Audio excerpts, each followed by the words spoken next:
Hello, I'm Scot, Conway, PhD, JD, 8th degree black belt, with an emotional genius moment. Today, we're talking about guilt. Now, guilt's a pretty heavy subject. Some people are riddled with guilt. Sometimes they're riddled with guilt for a good reason. Sometimes they're riddled with guilt for a not so good reason. Now, I am the author of Emotional IQ, the teacher of Language of Emotions 101A and 101B. The key idea here is emotions are a language. So what's going on with guilt? Guilt is an emotion that means you have violated one of your own highest standards, that you have violated a principle that makes you question your identity, that if you keep on doing this kind of thing, that you will find that you are not who you want to think you are. That's what guilt is for. That's what it's telling you. The self-protection reaction to guilt is to self-punish, to punish yourself for what it is that you had done, what it is that had happened. Because you really want your identity to be this. And because of what you did, or because of what had happened to you, you feel like, I'm not this person.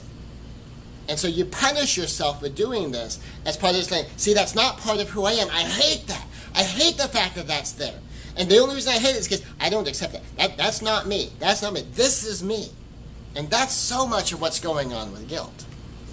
Now, guilt is a lot like anger. It's a rule question. Now, if you did the lesson on anger, you know it's broken rule.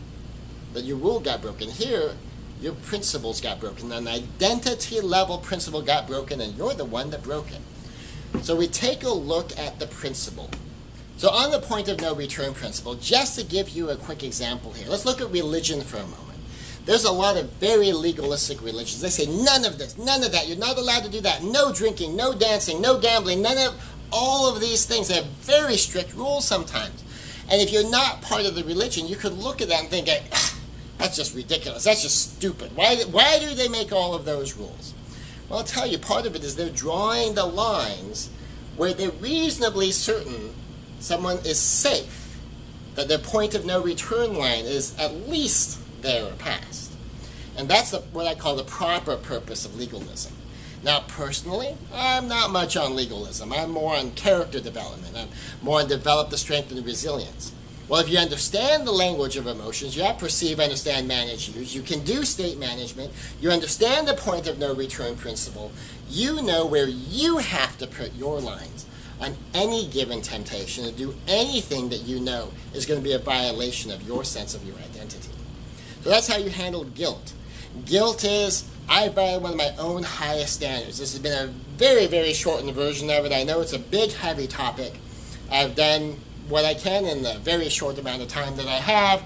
But this is Scot, Conway, PhD, JD, 8th degree black belt, Language of Emotions 101A, 101B, the author of Emotional IQ, with an emotional genius moment, giving you at least a little bit to work with guilt so that you know some idea at the principle level how you can get it under control and how you can live free from guilt.